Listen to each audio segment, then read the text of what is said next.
Well, Muttley's Garage fans, I've done this update about 10 times, but I'm just going to do it all at once and just upload it. Anyway, some updates. These lower door panels have been replaced. Of course, I let the cables go twing and had to get that fixed. Then I've got all my cars moved in here. I fixed all this sheeting to add insulation. There's insulation behind it that was missing. If you look in the earlier video, I got my 69 A108, a Lotus, and a mini wagon and a moke. I've just covered them up. All this sheeting, all that insulation, all the way around came from that room that you could see in the earlier video that went from here, here, and here.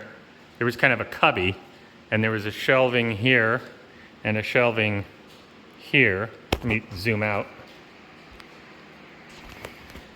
And then there was a whole room here. I tore that all down. I had all of the, there was, if you look in the earlier one, there was a wood storage thing. That's all gone. One of the shelves went there. One of the shelves went there that I just referred to. I just have one more course of insulation and 4x8 OSB, and then the ceiling can be insulated. I got all the diffusers installed all the way around.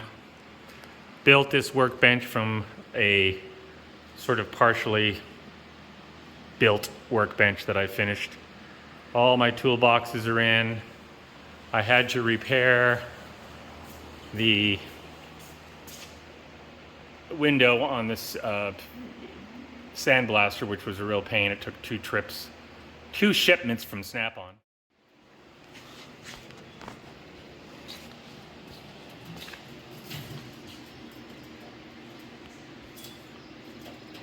I moved one workbench here. I added the pegboard that was strapped onto these shelves onto the wall. You have to set them back with some wood. Then there's some under here. That is a spare light that came from inside the room. I had the shelf lying around. I think I've spent money on a few brackets, that's it. This shelf came from in the garage, connected to the house. This shelf came from a piece that was just sitting around, and I had some of the brackets just lying around. You can see the old ones.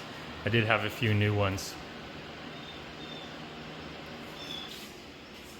I added some racks that were just brackets that I use as racks for the garden equipment, since it was just scattered around. Now it's all hung up on the walls, so that's good.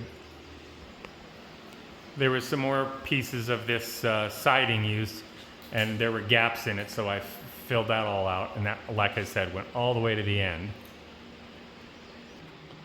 Let's go into the, I guess I'd call it the office room. Although it's dark, you can see that I passed a 240 volt line through there so I could have a heater. Let's try to zoom out here a little bit. And then I ran a line from there on out into, which is dark now, I'll turn that on, but into the, I call it the motorcycle room. And the wood stack that was in the original video I had that was on the right side of the other room has now been transferred over here. And some of the wood, it's just laying in there temporarily, and a lot of my boxes from shipping are there. And all the other spare wood is kind of stacked pretty neatly here. I have enough siding here to go over here and insulate most of that course down to the wall. And I'll pull this back and insulate that course. And then all I'm left is the ceiling, so that'll be okay. I really haven't figured out how to seal this up right. I use that sort of pool foam toy stuff. And we have a new addition to the house. That's Abby. She is now 9 weeks old and growing by the day, and full of you-know-what and vinegar. And anyway, I passed a conduit through here, so I had at least one outlet with a 2x on it, so I could just use a drill or whatever. And I added all the diffusers for the lights here just the other day. I don't know if I'll use one of those ultra bright LEDs for all 3 lights. I think I'm kind of happy with the way that it is. This door came from down in the basement, and it was just lying on its side in a spare room. And I had to get it framed, but the frame was too tall and the top of the door was too tall, so I had to carefully saw it down, but now it fits perfectly. And then I also filled up this gap in the wall. Yeah, my carpentry isn't great, but it really doesn't have to be. It's just getting a job done. My brother decided to donate a used Gilson snowblower, and I have to get that running. Now back in here, this is a new piece of roofing, and they had drilled a hole in the old roofing, which is the slightly darker color, but this is hiding under that old roofing. And then they had some kind of bird's nest thing, a 2x4. I cleared all that out. I haven't really scrubbed down the walls here, but at least I got all that out of there. And I've sealed up as much as I can all the baseboard with expanding foam. But again, until I get this stuff out and sealed up and figure out how I'm going to do a sort of a brush thing to keep critters out, I don't know really what I'm going to do. They really don't come up here that often. I think I've replaced 3 screens out of the 4 because there's 3 windows here and a 4th one in this room. That, what you would call a shelving, not built very well, but there it is. And all that was already there, so I just added my nut bolt collection vertically, and there's a little more left over there, which I don't know if I'm going to leave it there or not.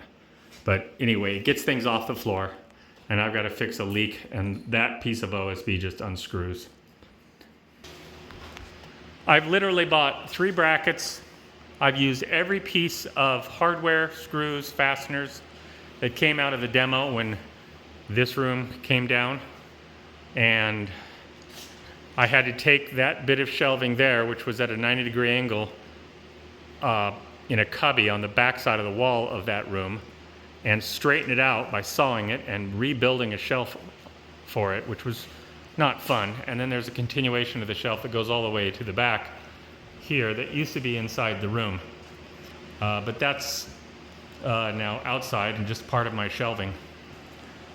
For the water, this well bib, or whatever they call it, it was routed up here and over the top, but the previous owners actually had it routed to a hole. Now that hole is actually taped up. It's not open. And I ran it down, and it runs under, and it runs over to a shark bite fitting down here through on the outside. I now have a faucet on the outside, which is good. So here's the original shot when the place was pretty empty, but I've really worked hard to not sacrifice any room in the middle of the room. So my cars I'm not working on are way in the back. The moke I'm going to clean and get it started, and I'm going to probably drive it up to the attached garage in the house. And we'll do a tour of the basement later. It's not really Muttley's garage. But once I do that, I'm going to get a quote for the ceiling. Am I going to insulate just the ceiling or up to the rafters? I don't really know.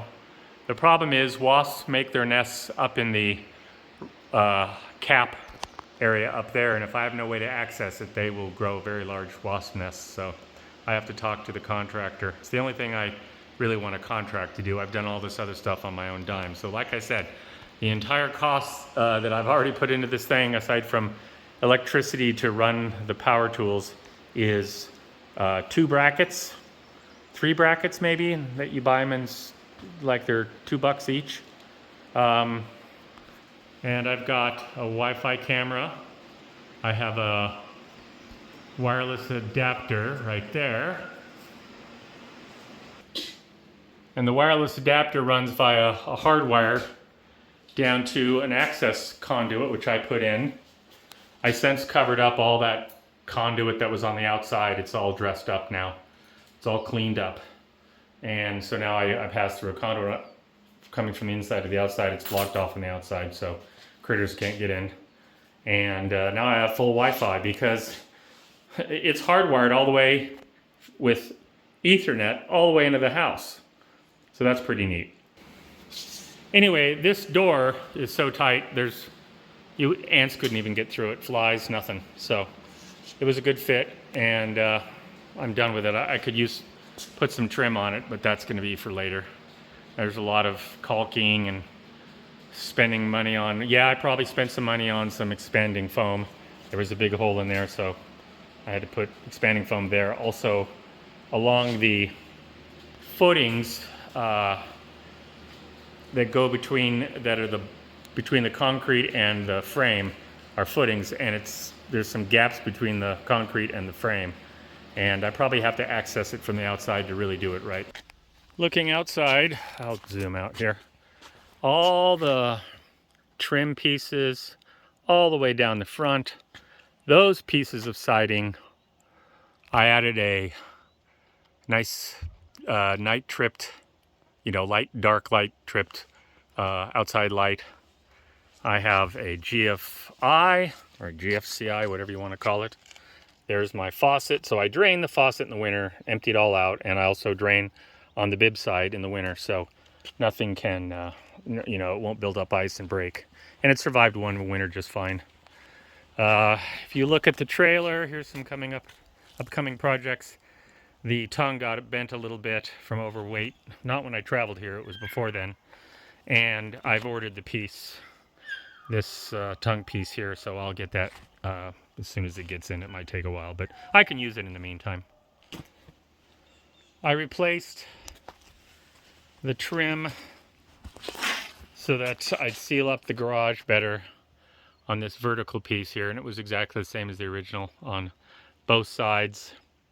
It turns out this stuff on this side wasn't bad, so I've left it. I do have one spare piece, and they do go on the same, they're the same type that are used for the doors in the house. I don't know if you saw it in the previous film, but anyway, there was a chicken coop here that's gotten removed. I'm actually having soybeans grown there. And unfortunately, I have a bunch of brush here because I had to cut down some bad branches. But if you look, you can see there's one piece of siding there and one piece of siding there. If you look, there's one piece of siding replaced there and a piece replaced there. And you can't see the one that was on the roof, that's gone. I've now made a conduit for the internet, so you don't have any mess there. Right there, sorry, conduit right there. The last thing is this door trim on the top and the bottom of both this door and the door. You can see that it's, let me zoom out. You can see that it's kind of deteriorated, and those pieces on the door are riveted in, so I have to figure out a way to reinstall some seal in there in order to keep ice and snow from getting in. The place isn't waterproof yet, but anyway, since I'm not going to do air conditioning, let me zoom out so you don't get seasick, I am just going to, like I said, finish the course of insulation here, have somebody do the ceiling before it gets too cold. And I will put a heater in here, probably right around there, with propane outside. And although propane's expensive, I'm not going to be using that much of it because I'll come out here, heat it up for a little bit. Even those two blue rhinos, and I have a couple of those guys, have actually run all winter with the place completely uninsulated with a couple of those, I guess they call it tornado heaters. And they get wherever you're working warm enough, but we'll upgrade that.